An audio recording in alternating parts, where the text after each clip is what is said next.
절대 열어서는 안 되는 등골 오싹한 금기된 이야기. 그래서 더욱 철저하게 봉인되고 꽁꽁 가둬둔 이야기. 함부로 손대는 자 반드시 대가를 치를 것이다. 안녕하세요. 누구도 열어서는 안 될 금기된 이야기를 봉인 해제하는 괴담 노트 힘차게 문을 열었습니다. 오늘도 반가운 얼굴 나오셨네요.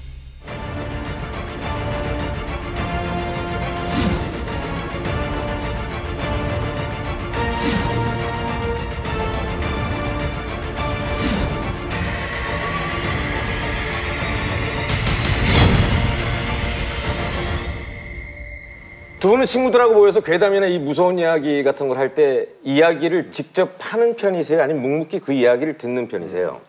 저는 아주 무섭거나 재미난 이야기를 들으면 조금 메모해놨다가 친구들한테 이렇게 막 들려주는 편이거든요. 아, 그래요? 이게 얘기하다 보면 스트레스도 풀리고 시원해요. 야, 저는 진짜 반대입니다. 저는 네. 무서운 얘기 많이 하잖아요. 저는 네. 스트레스 더 받아요. 너무 싫어. 아니 유비 씨도 이렇게 연약한데도 불구하고 스트레스가 풀린다고 하는데 왜 이렇게 기승전 쫄보예요? 전 그냥 괴담 노트에 딱 최적화된 거죠. 네. 너무 막 이 무서운 거를 싫어하는데도 그래도 막 보게 되는 그런 느낌. 저는 그 귀신이 나타났을 때 이 놀라는 건 안 무서워요. 스토리에 놀래요. 난 약간 난 어떤 이야기를 되게 집중해서 듣는 편이라서 그 이야기에 빠져들면 그 스토리에 놀라고 무섭지. 깊이 들어가시네. 뭐가 거기서 갑자기 으아 나타나면은 유비 씨가 더 무서워요. 그러니까요. 우리가 가끔 이런 얘기를 해요. 근데 진짜 궁금합니다. 뭔가 무서운 이야기를 할 때나 갑자기 등골이 오싹할 때 그럴 때 이제 귀신이 붙었다고 그러거든요. 가까이 있거나. 그럴 때 소름이 돋는다거나 닭살. 막 닭살이 돋는다 뭐 이렇게 얘기를 하는데 그 뭐 좀 납득할 만한 이야기가 맞나요? 네. 털이 바싹 쓰는 게. 그런 경우 있죠. 귀가 있는 곳을 지났기 때문에. 아 그래요? 그래서 내 직성에서 느낌을 주는 거죠. 자 지금부터 오늘의 괴담 노트를 한번 열어볼까 합니다. 가장 먼저 노트를 열어주실 분은 임설화 선생님이십니다.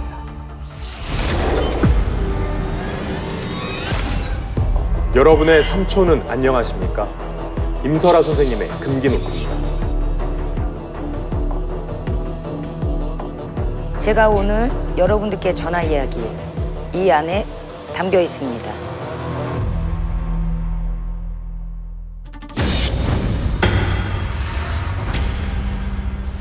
상담을 오시는 분들 중에 가장 속이 문드러지는 분들이 자식 문제로 오시는 분들이에요. 지금 들려드릴 이야기는 저도 듣는 내내 속상하고 화가 났던 이야기입니다. 지혁 씨는 한 번도 어머니의 속을 썩인 적이 없는 상냥하고 착한 아들이었습니다. 어머니인 성혜 씨에게 지혁 씨는 인생의 전부였죠. 그런데 어느 날 갑자기 지혁 씨는 전혀 다른 사람이 되었습니다. 얼굴도 퀭해졌고 성격도 괴팍해졌죠. 그리고 누군가에게 시달리는 것 같았습니다. 오지 마세요. 싫어요. 하지 마.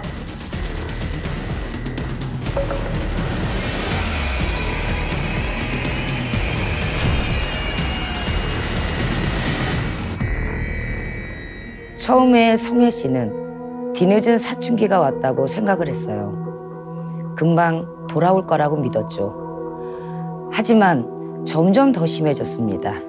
급기야 엄마, 돈 좀 가진 거 있지? 그 유학비로 모아놓은 거 있잖아. 엄마, 나 빨리 쓰고 줄게. 에?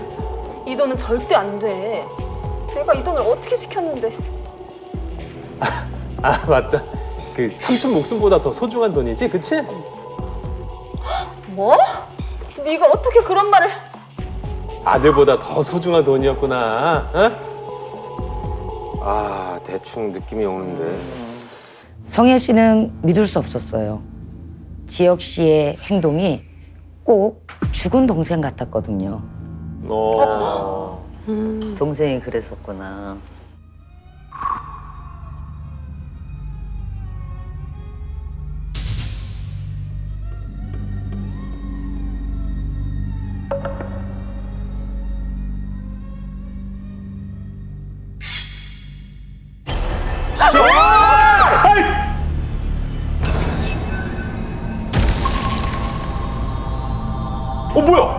돈이 풀렸어. 성진, 어떡해. 바로 죽은 둘째 동생 성진 씨가 보였기 때문이죠. 얼굴이 변한 얼굴이. 성혜 씨에겐 2명의 동생이 있었습니다. 첫째 동생 성철 씨는 도박과 술에 쩔어 살았고, 둘째 동생은 AS 기사였는데요. 성철 씨는 하루가 멀다 하고 돈을 빌리러 왔어요.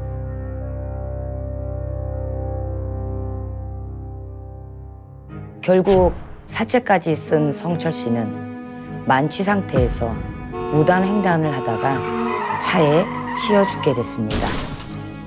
불행하게도 끝이 아니었습니다. 둘째 동생 성진 씨가 형의 사채빚을 갚아달라며 찾아온 거죠. 누나, 나 좀 살려주라. 난 그냥 보증만 선 건데 나보고 다 갚으래. 이번엔 손가락이지만 다음엔 손목이래. 나 곧 애기도 태어나잖아. 제발. 게다가 성진 씨의 부인은 임신 중독이어서 산모도 아이도 위험한 상황이었습니다. 누나, 그럼 우리 애기 수술비만이라도 그것만 좀 빌려주면 안 될까? 지역에 아파트 있다며. 좀 제발.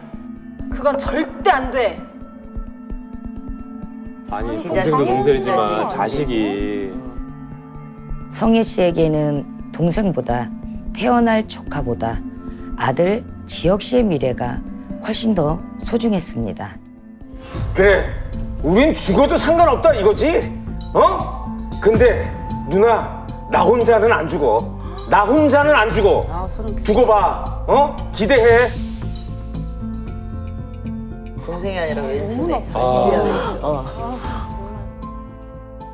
그리고 얼마 뒤 아내와 아이까지 잃은 성진 씨는 누나를 향한 원망을 가득 안고 스스로 목숨을 끊었습니다. 자살을 했구나.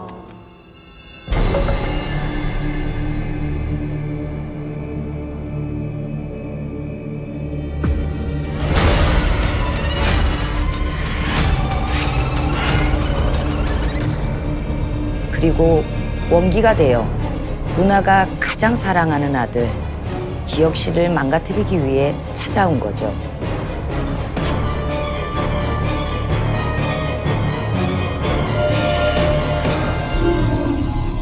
와, 동생 둘이 저러는 거야?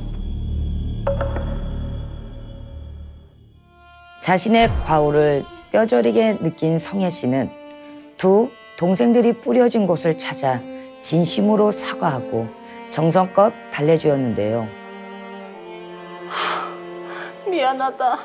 이제 좋은 곳으로 가고 다음 생에는 내 아들로 태어나. 응? 내가 정말 잘해줄게. 며칠 후 성혜 씨의 꿈에 말끔히 차려입은 동생들이 찾아와 마지막 인사를 전했다고 합니다.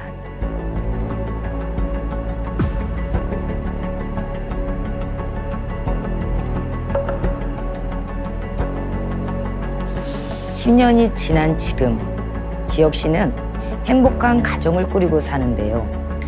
지금도 삼촌들을 생각하면 가슴 한쪽이 시큰거린다고 합니다. 이번 사연은 정말 너무 짜증이 납니다. 네, 저도 그렇습니다. 아니, 도박 빚을 갚아달라는 것도 말이 안 되는데 안 빌려줬다고. 아니, 그 사람도 아니고 다른 사람까지 괴롭힌다는 게 이럴 수도 있나요? 네, 또 조카잖아요, 조카. 네. 제가 원래는 저희가 이런 원기 이런 거는 솔직히 손을 잘 안 대요. 저희도. 왜냐면 저희가 탈 수도 있고 저희가 또 그거를 못 풀어내면 저희한테 역으로 오든 아니면 이 상담자가 더 심한 고초를 겪을 수가 있거든요. 그렇기 때문에 저희도 되게 신중을 기여하는 일이에요. 근데 이제 여기는 엄마가 아들을 생각하는 마음에서 또 아들을 마지막으로 잡아간다고 하니까 그래서 엄마의 모정이 나온 이제 뭐 이런 사연의 사연자거든요. 네. 이 얘기는. 파미어도 보면 이제 그 원기가 아이한테 네네. 사실 어떻게 보면 가족 관계인데도 불구하고 그 아이한테 가잖아요. 가장 가까울 수 있는 약점을 파고드는 게 그래서 원기네요. 리얼하다 그래요. 야. 그럼 이런 귀신은 계속해서 이 구천을 맴돌고 있는 건가요? 그쵸. 우리가 구천을 떠돈다 소리 하잖아요. 예. 구천을 떠도면서 자기의 원과 한이 있는 그걸 풀 때까지 있어요. 가란다고 가지 않아요. 원흥기들은. 우리가 왜 악기라 그러죠. 네. 그리고 또 한이 많은 조상, 뭐 원이 많은 망자들 그런 분들 같은 경우는 쉽게 가지 않아요. 그래서 사람과 또 이 망자와 이렇게 돌아가신 분 그 분과 화해를 해야 돼요. 화해를 하고 이제 저희 같은 사람들을 통해서 어떤 말을 대신해서 전했을 때 그걸 우리가 이제 하직 인사를 끝내야지 자기의 푸념, 자기의 어떤 한 그걸 푸념하고 가야 그래도 저 위에 저승사계로 가서 10대 왕전에 심판대에 오를 수가 있어서 저승사자의 길을 받아갈 수가 있어요. 그렇구나. 저희 보면 그 지혁 씨는 그 삼촌의 그 원기가 시키는 대로 한 거잖아요. 네. 그럼 이게 좀 저희가 아는 그 빙의랑은 좀 다른 것 같은데 이게 어떤 점이 좀 차이가 있나요? 저기는 원기고 원기. 빙의는 원기와 빙의의 조상과 빙의는 정확히 나뉘어져요. 빙의는 내 몸속으로 들어와서 나를 조정을 하는 거예요. 마치 여기가 내 집이 마냥. 네네. 근데 이런 조상의 원기나 이런 분들은 네. 옆에서 시켜요. 이거 재밌잖아. 해. 이거 해. 이렇게 속삭여요. 그래서 그거를 보게끔 만들어서 재현을 하게 만들어요. 그래서 빙의랑 우리가 얘기하는 그 조상의 원기는 정확히 나뉘어져요. 다르군요. 네. 사실 그 사람보다 중요한 건 세상에 없는 것 같습니다. 이 돈하고 비교할 수는 더더욱 네. 없겠고요. 사람 목숨 정말 딱 하나잖아요. 그만큼 모두를 소중하게 생각하고 아꼈으면 좋겠습니다. 자, 임설아 선생님에 이어 이번엔 어떤 분의 노트가 기다리고 있나요, 하유비 씨? 네, 이번엔 글문 도사님의 금기 노트입니다. 열어주시죠. 글을 조심해야 합니다. 가까이 가지도 가까이 하지도 말아야 할 어둠의 그림자. 글문도사 선생님의 금기된 이야기. 여러분께 들려드릴 오늘의 이야기 여기 있습니다.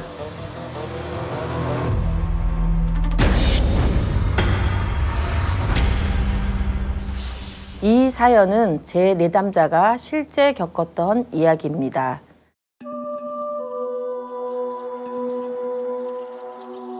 한솔이는 진짜 이름을 두고 재수없는 놈으로 더 많이 불렸습니다. 그만큼 한솔의 주변에서는 끔찍하고 기이한 일들이 많이 일어난 건데요. 보육원에 있을 때는 한솔이를 괴롭혔던 형이 옷장에 갇혀 죽었고요.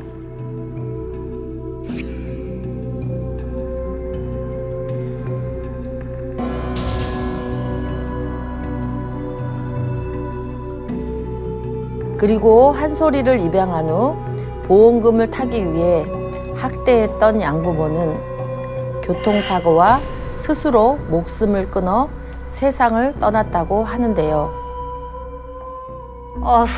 저게 결국 부모까지 잡아먹었네. 그거 들었어요?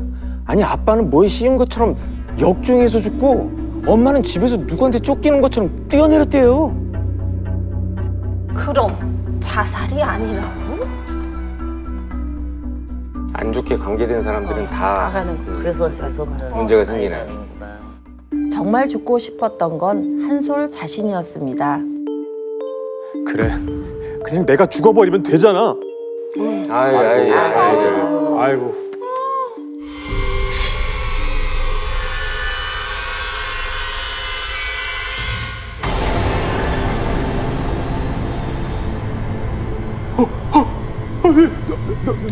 누구야? 네가 안 해주고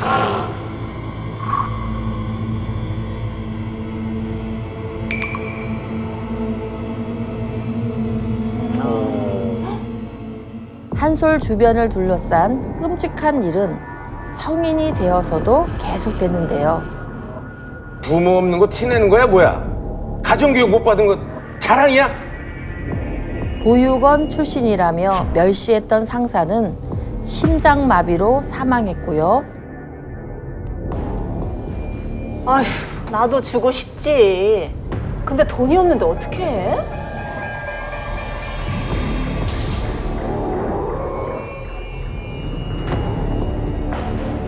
야, 주변에 시다. 네.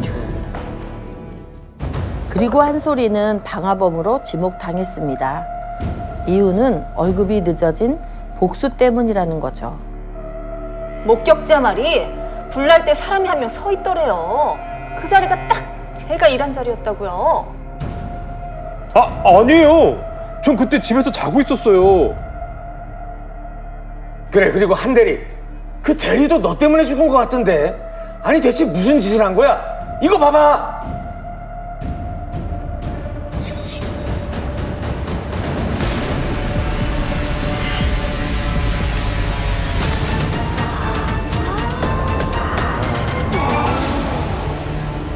세연이는 보육원에서 만난 한솔의 유일한 친구였죠.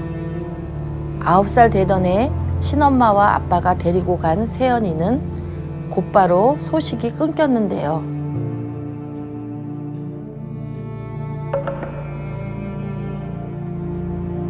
다음 날 보육원을 찾은 한솔이는 원장에게 뜻밖의 이야기를 전해 듣습니다. 집으로 돌아간 지 열흘 만에 사고로 죽었다는구나.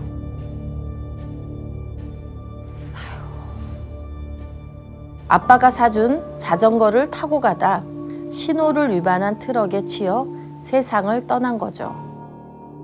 병원에서도 자기 없으면 한솔이는 누가 지켜주냐고, 누가 혼내주냐고 걱정했다더구나. 야, 완전 친한 친구. 완전 단짝 친구였나 보다. 그렇습니다. 한솔이를 괴롭히는 사람들을 끔찍한 방법으로 혼내주면서 세연이는 한솔이를 지켰던 건데요. 하지만 이제는 멈춰야 할 때 한솔이는 세연이를 보내주기로 하죠. 세연아, 나도 이제 다 컸어. 나 스스로 지킬 수 있어. 그러니 너도 이제 좋은 곳으로 가. 한솔이의 마음이 잘 전해진 것일까요? 그 뒤로는 안 좋은 일도 세연이도 나타나지 않았다고 합니다. 야, 이번 사연은 좀 무서웠다가 네. 화도 좀 났다가 네. 마지막엔 좀 연민도 좀 느껴지고 감정이 여러 가지로 좀 네, 맞습니다. 섞이네요. 네. 근데 전 개인적으로 조금 이게 궁금해요. 그 세연이는 나쁜 귀신인가요? 좋은 귀신인가요? 좋은 귀신이죠. 왜냐면은 이제 너무나 이제 치인했던 그런 감정밖에 얘는 없고 아는 거라고는 우리 지금 친구밖에 없잖아요. 네. 그러니까 그때 9살에 만약에 이제 이 세상을 떠나게 되면은 9살 수준에 있는 같이 있는 그거밖에 기억을 못 하거든요. 근데 자기가 엄마 아버지보다도 더 좋아했고 더 사랑했고 그다음에 엄마 아빠하고 있는 시간보다는 자기 기억에는 얘가 최고인 거죠. 네. 근데 이제 얘가 주변에 이제 계속 언원기가 뭐 친구 옆에 맴돌고 있다가 친구가 위험하다든지 아니면 나쁜 소리를 듣다든지 그러면은 차단을 해버려 주는 거, 자기 나름대로는 흑기사 역할을 해준 거죠. 이건 처음 알았어요. 그 아이가 그 나이에 죽음에 이르게 되면 그 나이대에서 성장이 딱 멈춘 상태의 생각을 갖고 있네요. 난 귀신은 다 어른스러울 줄 알았는데 생각이. 우리 어머니가 예를 들어서 돌아가셨다고 치더라면 우리 아들한테 이제 해준 뭐 이런 것만 기억하고 좋은 것만 기억할 거라고 생각을 하시지만 네. 엄마가 이제 억울하게 죽었다든지 뭐가 한이 많다든지 그러면은 좋은 기억은 다 없어지는 거예요. 그러면서 어떤 것만 생각하냐면은 내 억울한 것만 자꾸 생각이 나니까 뭐 첫째고 둘째고 셋째고 나 자꾸 여기도 가서도 붙어보고 저기 가서도 붙어보고 여기 가서도 붙어보는 거죠. 이 어린 아이 귀신을 대하는 것도 좀 다를 것 같은데 가장 다른 게 좀 뭔가요? 네, 어린 아이들은 귀신은 우리가 달래주는 방법이 여러 가지가 있어요. 예를 들자면 우리가 이제 사탕을 좋아하는 사람이 있고 또 장난감을 좋아하는 사람도 있고 또 뭐 이런 자기가 좋아하는 그런 부분들이 있거든요. 그 아이를 항아리에다가 그 아이를 담아요. 그 아이를 담고 그 아이가 뭐 사탕을 좋아했다 그러면 사탕하고 뭐 여러 가지 자기가 먹을 것을 거기다 같이 담아서 놓고 그거를 이제 부적으로 덮고 땅 속에다 묻어 놓으면은 그 안에서 지금 사탕 먹고 재밌게 놀기 때문에 바깥에 나올 수가 안 나오지. 없는 즐거워 보기가 너무 좋아. 행복해. 근데 저는 이런 생각이 들었어요. 한솔 씨한테 이제 도움을 주신 분들도 좀 많을 거 아니에요. 못된 사람들 찾아가서 끔찍하게 혼을 내주는 것보다는 그렇죠. 한솔 씨한테 도움을 주신 분들에게 좀 어떤 행운을 줬으면 어떨까. 네. 이 사람이 조금 뭔가 부족한 사람이라 그래도 우리가 그거를 막 지적질하고 뭔가 뭐라 그러고 막 이렇게 해서 더 사람이 무능해지게 만드는 것보다도 누구 한 사람이 이렇게 손을 좀 내밀어서 예, 조금 해줬으면 좋겠다는 생각이 많이 드는 게 네. 지금 너무 이제 어린아이들이 우울증, 무슨 약, 정신과 약, 수면제 이런 거를 많이 드시는 애들이 너무 많거든요. 그래서 이제 상담하러 오시는 분들이 너무 많아요. 그래서 이제 제발 좀 어린애들은 그런 것 좀 없고 그냥 해맑게, 해맑게 이렇게 됐으면 좋겠어요. 저는 이런 생각이 듭니다. 한솔 씨한테 이제 도움을 주신 분들도 꽤 있었을 텐데 못된 사람들을 끔찍하게 이제 혼을 내는 것보다는 본인에게 이렇게 잘해줬던 사람들에게 행운을 줬었으면 어떨까. 그렇죠. 그랬다면 복덩이 한 소리로 주변에서도 많은 사랑을 받았을 텐데 네. 그런 생각이 좀 그렇죠. 듭니다. 그러네요. 네. 지금까지 글문도사 선생님의 이야기를 들어봤습니다. 자, 이어서 다음 괴담 노트 열어볼까요? 때로는 우리가 알지 못하는 무서운 의식이 진행되기도 합니다. 강화별상 1월당 선생님의 금기된 이야기. 제가 오늘 여러분께 전하는 이야기는 이겁니다.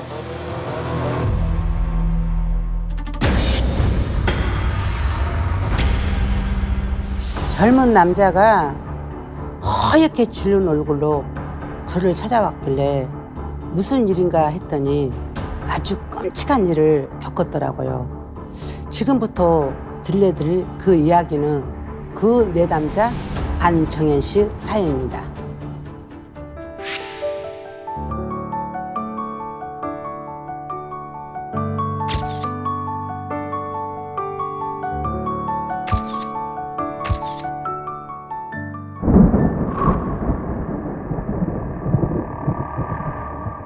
카메라와 장비를 정리하고 막 차에 타려는 순간 비가 미친 듯이 쏟아지기 시작했습니다. 결국 정현 씨는 하룻밤 신세 질 곳을 찾아다니기 시작했습니다. 계세요? 무슨 일이시죠? 저 근처에 노을 사진 찍으러 왔는데 갑자기 비가 너무 많이 와서요. 죄송하지만 저 하루 신세 좀 질 수 있을까요? 아저씨는 낯선 일을 경계하듯 정현 씨를 위아래로 훑어보더니 비에 잔뜩 젖은 몰골이 안쓰러웠는지 안으로 들어오라고 손짓을 했습니다. 그 화장실은 저쪽이고 수건은 이거 쓰시고 방은 이쪽 방 쓰시면 됩니다.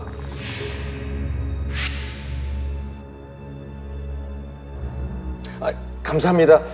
저기 얼마 정도 드리면 될까요? 돈은 뭔 놈의 돈. 됐으다. 착하시네요. 다리가 살짝 불편해 보였던 아저씨는 한쪽 다리를 옆으로 꿇며 자리를 비켰고 정현 씨는 화장실로 들어갔습니다.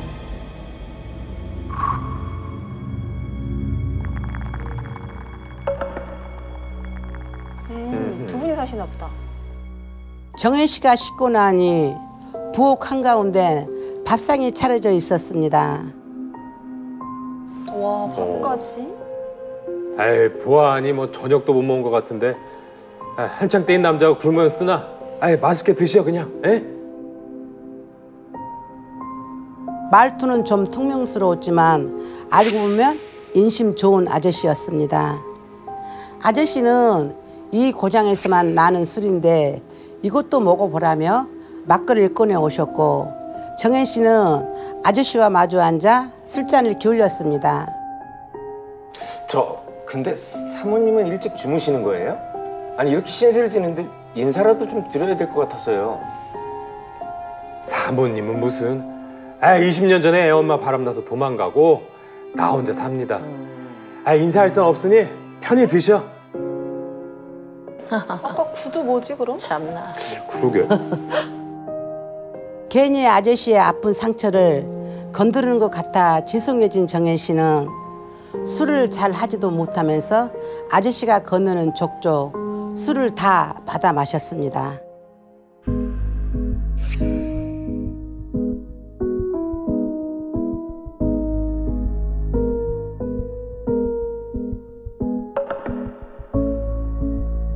아저씨는 술자리 내내 이것저것 질문했고 정현 씨는 치기 어른 얼굴로 성실히 대답했습니다.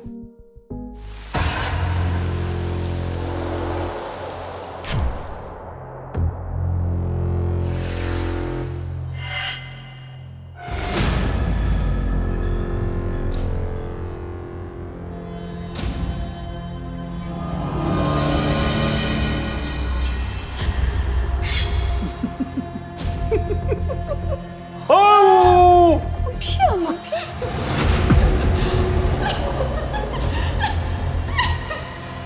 정현 씨가 자고 있던 방에는 웬 제사상 같은 게 차려져 있었습니다. 침대 바닥? 저기다 저래래?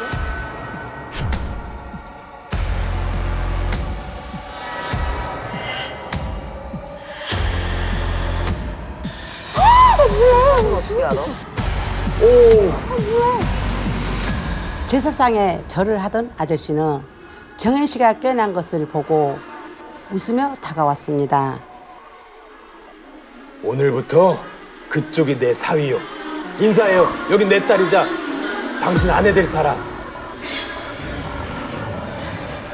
정현 씨는 얼른 여기서 나가야겠다는 생각에 온 힘을 다해 몸을 비틀었고 몸에 묶여있던 노끈을 정신없이 풀어내며 그 방에서 도망쳤습니다.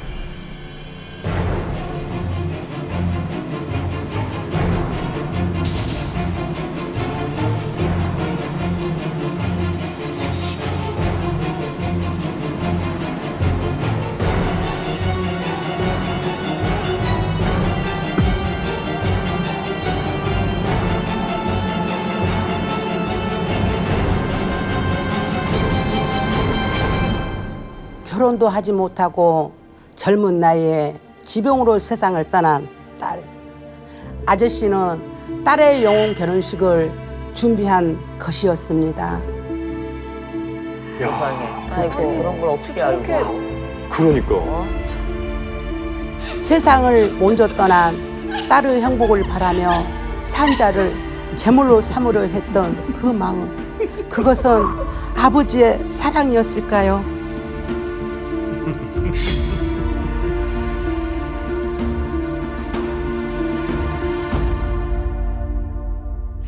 와, 저는 정말 항상 녹화할 때마다 느끼는 거는 제가 사연 영상을 보고 나잖아요.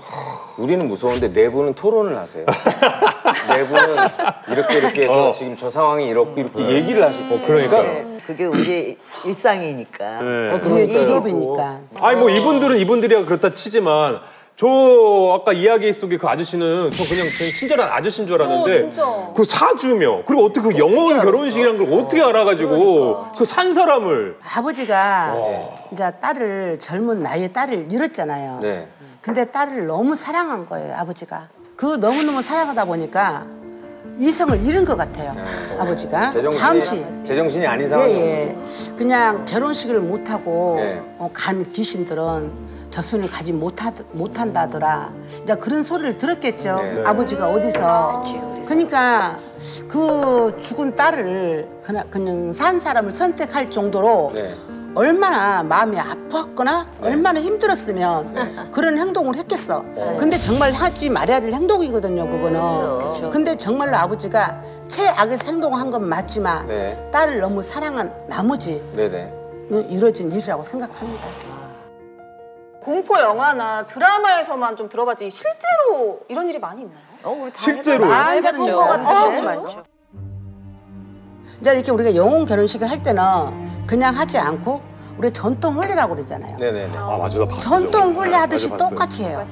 단 사진만 안 찍어요. 다 하는데 아니 제가 다큐멘터리에서 본 거는 그러니까 아들의 죽음을 괴로워하는 분을 아는 무속인 분이 딸의 죽음을 괴로워하는 무속인하고 잘 아는 관계여서 서로 연락을 하게 했어요. 그리고 우리 둘을 그러면 영혼 결혼식을 시키자 해가지고 영혼 결혼식을 시키는 게 다큐멘터리로 방영이 된 적이 있어요. 한국에서. 근데 그런 것도 실제로 많잖아요. 예. 많아요. 그래서 이제 이렇게 영혼 결혼 시켜놓고도 네. 연락하시고 또 사돈끼리 만나서 네네. 식사도 하시고 그래도 첫날 밤도 같이 좀 치르잖아요. 맞아, 나 그거 봤는데요. 첫날밤 치러요. 첫날 밤 치를 때 딱 신부 신랑을 눕혀놓잖아요.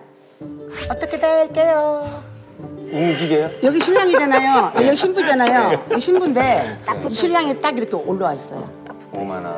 부부 관계를 했다는 소리잖아요. 그러니까. 근데 영혼끼리도 마음에 안 들면 그 둘이 또 같이 안 가? 같이 안 가고 헤어져. 또 이렇게 등 보고 있어요. 혹시 그때 그 아저씨께서 이 방송을 보신다면 이게 내 자식만 귀한 게 아니라는 사실을 꼭 기억하셨으면 좋겠습니다. 맞습니다. 지금까지 강화별상 1월당 선생님의 이야기였습니다. 잘 들어봤고요. 이제 마지막으로 공개할 괴담노트의 주인공 어느 분이시죠? 금줄을 끄는 자, 그를 기다리는 건 혹독한 대가뿐. 천인지 선생님의 금기된 이야기입니다. 오늘 제가 여러분께 전해드릴 이야기 이 안에 담겨 있습니다.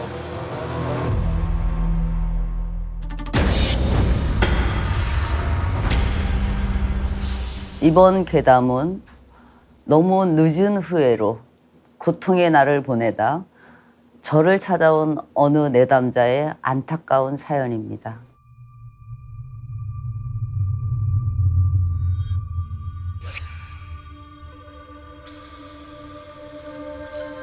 이곳은 음산한 분위기 때문에 공포 촬영지로 자주 사용됐는데요. 단 하나 지켜야 할 규칙이 있었습니다. 금줄은 절대 건드리지 말게. 잘못 건드렸다간 역병기가 따라 나오니까 꼭 뒷문으로 다녀. PD는 알겠다고 대답했지만 노인이 간 후 그럴수록 잘라야 그림이 잘 나오지 않을까? 야, 자르자.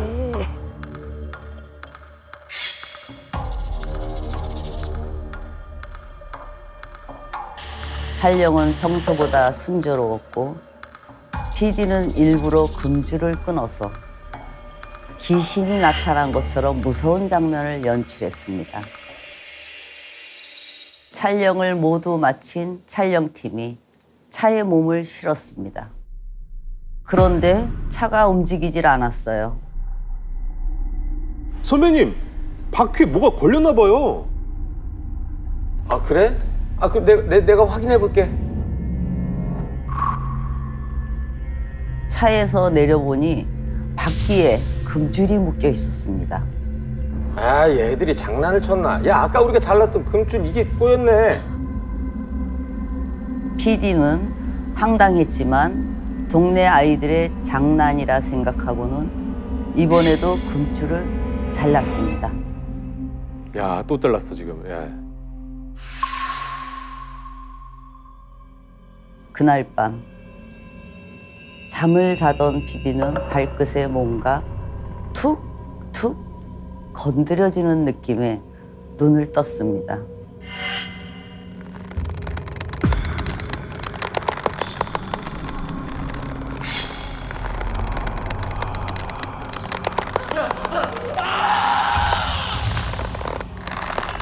아이, 형 괜찮아?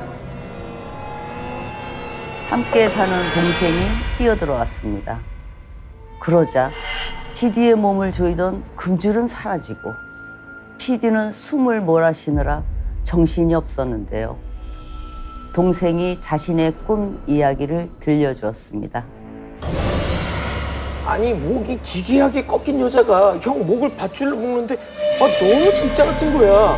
아, 그래서 왔는데 설마 형도 같은 꿈 꿨어? 아우, 스럽겠죠. 오 마이 갓. 그때였습니다. 조연출에게 전화가 걸려왔어요. 선배님, 새벽에 죄송해요. 확인할 게 있어서요. 혹시 저희 배우 중에 못 꺾인 귀신 있었나요? 그게 보였나 보다. 찍혔나 보다. 놀란 PD는 왜 그런 말을 하냐고 물었는데요. 조연출이 영상을 전송했습니다.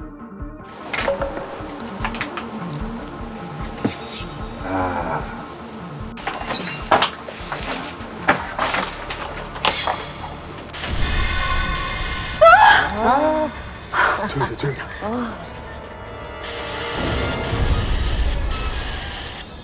그 모습을 본 PD는 소름이 돋았어요. 그 배우를 섭외한 적이 없었거든요. 선배님, 이거 완전 대박 각인데요? 야, 이번에 100만 나오겠어요. 와. 하지만 조연출의 웃음은 더는 들을 수 없었습니다. 그가 죽은 채 발견됐거든요. 에? 너무나 슬펐습니다. 하지만 편집실 CCTV를 확인하고는 경악을 금치 못했는데요. 어머. 어떻게?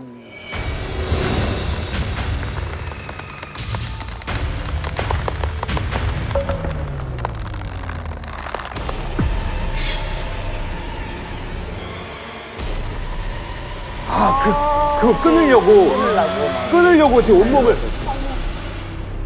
그제야 PD는 마을 노인의 말이 떠올랐습니다. 금줄은 절대 건들지 말게. 잘못 건드렸다간 역병기가 따라 나오니까. 그때 그 말을 들었더라면 하고 PD는 후회했습니다.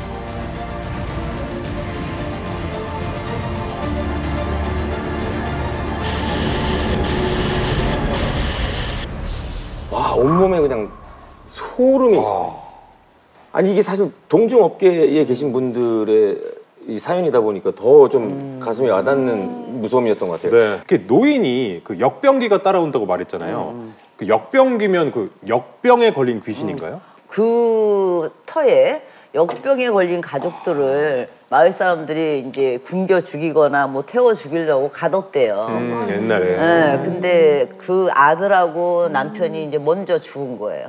그 이후로 이제 마을 사람들이 괴롭혔던 모양이더라고요. 그래서 마을 신녀가 봉안을 해서 거기다 이제 가둬놓고 금줄을 쳤는데 그 사람들이 무시하고 그 터에다 집을 지었다가 탈나고 뭐 그런 식으로 하다 보니까 이제 결국은 폐가가 된 거죠. 아, 그렇군요. 그런데 선생님 그 네. 금줄 하면 사실 그 아기 낳을 때처럼 외부인들 들어오지 못하게 막는 그런 역할만 한 줄 알았거든요. 근데 이렇게 못 나오게 하는 봉인의 역할도 있는 건가요? 그렇죠. 금줄은 아기를 낳거나 경사스러운 일에는 부정한 것이 이제 들어가지 말라고 안에 가둬놨으니까 봉인을 시켜놨으니까 그 기운을 밖으로 이제 못 빼게. 빠져나올 수 없게 이제 봉인을 시켜놓은 거죠. 우리가 사실 지금은 이제 괴담노트를 통해서 이 사연으로 인해 여러분들께 이런 상황과 사연을 말씀드리지만 차트쇼 얘기를 다시 한번 하자면 제가 차트쇼를 하다 보면 해외에는 유령이 있잖아요, 유령. 그렇죠. 근데 이제 해외에서는 방송 그 제작진들이 일부러 그걸 찍으러 가요. 근데 실제로 거기 가서 이상한 기이한 일이 생기고 그 중에 한두 분이 진짜 그러니까 안 좋은 일을 당하는 것까지 풀 스토리로 나오는 사례가 있어요. 그러니까 우리나라에선 그런 게 이제 나오진 않는데 이렇게 사연으로 이야기를 하는데 그런 걸 찍기도 하고. 우리나라에서도 일부러 그런 데를 이제 막 찾아다니는 공포를 즐기는 맞아요. 사람들 그래요. 그런 네. 사람들도 많이 일부러 있다고 귀신을 보러 그러더라고요. 다니는 사람들도 계시고 이런 얘기를 흉가 하다가 체험을 하러 다니는 분도 계시고 맞아요, 흉가만 맞아요. 아, 흉가 체험. 그러니까 그런 것들도 요즘 막 가시긴 하는데 절대 이런 것들은 그 진짜로 잘 알고 가셔야겠네요. 아니 그래 하지 마. 항상 꼭 있어요. 하지 마. 맞아요. 네. 아니 근데 선생님 말씀을 듣다 보니까 정말 금줄이라는 게 우리의 오랜 전통 방역이었네요. 그러네요. 그렇죠. 오지 말라고. 지혜로우신 조상님들이 네. 맞아요. 그래서 코로나 때 저희 K 방역이 좀 화제가 된 것 같습니다. 그리고 그때 내가 코로나 전에 네. 그 전 해에 산더미 같이 막 시체들이 쌓여 있는 거야. 산을 이루고 있는 거야, 막 시체들이. 그러니까 그게 이제 할머니가 이제 옛날 말로는 그 역병, 전염병이 돈다. 이제 이렇게. 코로나 전에 그런 것들을 꾸셨어요? 코로나 터지기 한 6, 7개월 전부터. 예지몽을 꾸신 그렇죠. 거예요? 그래서 그때는 이제 이걸 뭐 누구한테 얘기한다고 믿을 수 없죠. 믿을 수 없으니까 우리 이제 오는 신도들만 딱 신부적 내려가지고 다 채워주고 그러고 나서 이제 한 6, 7개월 돼서 코로나가 확 불더라고요. 그렇구나. 자, 천인지 선생님의 괴담까지 이상으로 4분의 괴담 노트를 모두 펼쳐봤는데 재밌기도 하고 흥미진진한 이야기였습니다. 자, 금기된 이야기 괴담 노트. 이번엔 매주 재미를 더해가고 있는 코너죠. 다시 보는 전설의 고향. 오늘은 어떤 내용을 준비하셨죠? 네, 바야흐로 조선시대 공포와 귀신은 일반 서민들에게만 있었던 것은 아니었습니다. 설공찬전이라는 요괴소설 한 권이 궁녀들 사이에 베스트셀러가 되면서 벌어진 작품입니다. 아주 재밌는데요. 네. 오늘의 전설의 고향은 바로 귀서입니다. 아, 귀서. 귀서. 귀신의 책. 네.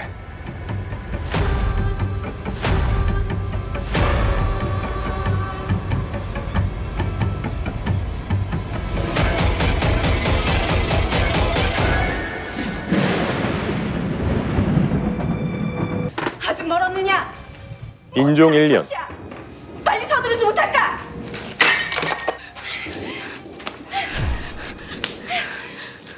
화창한 어느 날 임금은 자신을 키워준 대비마마와 모처럼 다과상을 마주합니다. 대비는 임금에게 오색떡을 권하고 무표정의 임금은 왼손으로 그 떡을 받아먹습니다. 그러나 한밤중 설마 했던 일은 벌어집니다. 뭐야. 뭐 넣었나 보다. 임금은 갑자기 피를 토하며 고통을 못 이겨 방바닥을 손톱으로 긁어대며 아주 고통스럽게 죽어갔습니다. 그가 왕위에 오른 지 겨우 9개월 만입니다.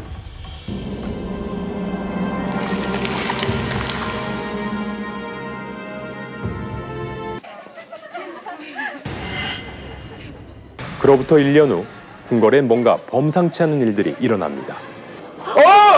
뭐야?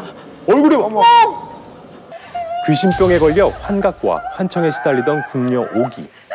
마침내 숨겨왔던 그녀의 광기가 폭주하면서 궁중은 순식간에 아수라장으로 변합니다. 족사한테 나이나라가 귀신병이 들려 골박 대나무 숲으로 도망갔다고 합니다. 수사를 맡은 종사관. 그녀의 뒤를 쫓고 대나무 숲에서 발견된 단서는 궁녀 오기가 죽기 전 남긴 의문의 글자 하나.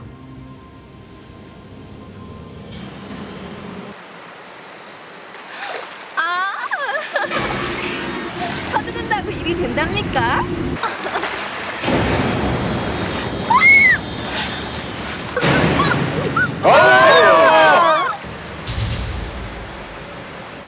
그때부터 궁궐엔 괴상한 소문이 돌기 시작합니다. 궁궐에서 일어나고 있는 연쇄 살인 사건이 귀신 공찬의 짓이라고요. 그러나 내구미의 생각은 달랐습니다. 사내들이 쓴 관자라.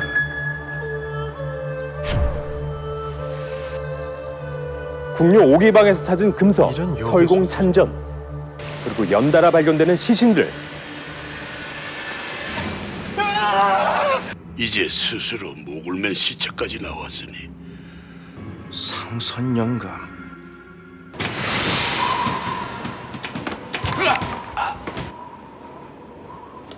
그날 밤 이 모든 사건에 엄청난 단서를 쥐고 있던 상선영감은 데뷔 전 상궁에 의해 죽임을 당하고 자살로 위장된 채 발견됩니다. 무슨 일이 생기면 종사관님 상선을 양아버지로 모셨던 내감마저 뭔가 말하려는 순간 화살을 맞습니다. 대비가 내놓은 떡을 먹고 임금이 죽었다 이 말이오? 오색떡 왼손으로 받아 드셨다는. 설공찬전에 보면 저승에서 뭐다 왼손으로 먹었다던디. 모살이다.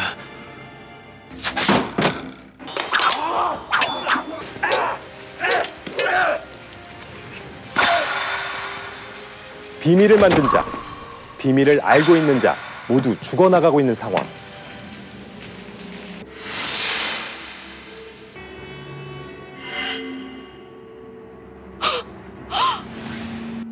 전하! 그 시각 인종의 홀령을 자신을 죽인 자들을 직접 찾아 나섭니다. 복수를 하는구나.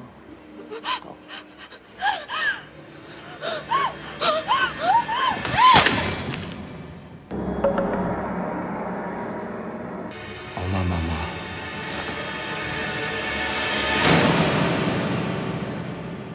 더 이상은 안 됩니다. 이것이 끝이 아니라면 어쩔 테요, 주상. 주상에게 생모는 아닐지언정 모후이고 싶었습니다. 허나 권력이 없으면 살아남을 수가 없더이다. 그것을 몰랐다면 어마마마께서 주신 것을 먹지 않았을 겁니다. 자신과 어린 아들이 살아남기 위해선 어쩔 수 없었던 선택을 했다는 대비는 회한의 눈물을 흘리고 효심 강한 인종은 대비의 만수무강을 빌며 사라집니다. 나여, 흠을 빌어 나의 뜻. 무슨 말씀이십니까, 나리? 그것이 정녕 효란 말입니까? 귀신병이 들린 궁녀 오기의 비극적인 운명과 부여목 아래 남겨진 여라는 글씨는 임금이 마지막 남긴 뜻이자 자신을 죽인 대비를 용서하는 깊은 효심이란 걸 알려준 전설의 고향 귀서였습니다. 세자 귀신도 아니었고요. 후궁 귀신도 아니었습니다. 오기 궁녀 귀신이었어요. 그렇네요. 와, 눈에 막 피도 맺히고 역대급 궁녀네. 네. 아, 궁으로 어린 나이에 시집 와서 임금 눈에 안 들면 평생 처녀로 살다가 죽어야 되는데 얼마나 한이 많았겠어요. 그러니까요. 그렇지만 이 귀서란 작품에서는 범인이 오기 귀신인 줄 알았는데 귀신의 짓이 아니었어요. 맞아요. 네. 이 왕의 죽음 뒤에 그를 감추려는 세력들이 벌인 해괴한 연쇄살인 사건이었어요. 그렇죠. 그런 일들이 많았죠. 네, 자신을 독살시킨 계모 어머니지만 차마 어머니에겐 복수할 수 없었던 인종의 안타까운 마음이 담긴 내용 다시 보는 전설의 고향 귀서편이었습니다. 다음 주도 많은 기대 바랍니다. 열지 말아야 할 이야기를 봉인해제하는 금기된 이야기 괴담노트 벌써 마칠 시간입니다. 여러분 다음 주에 또 만나요. 다음 주까지 괴담노트 봉인 완료.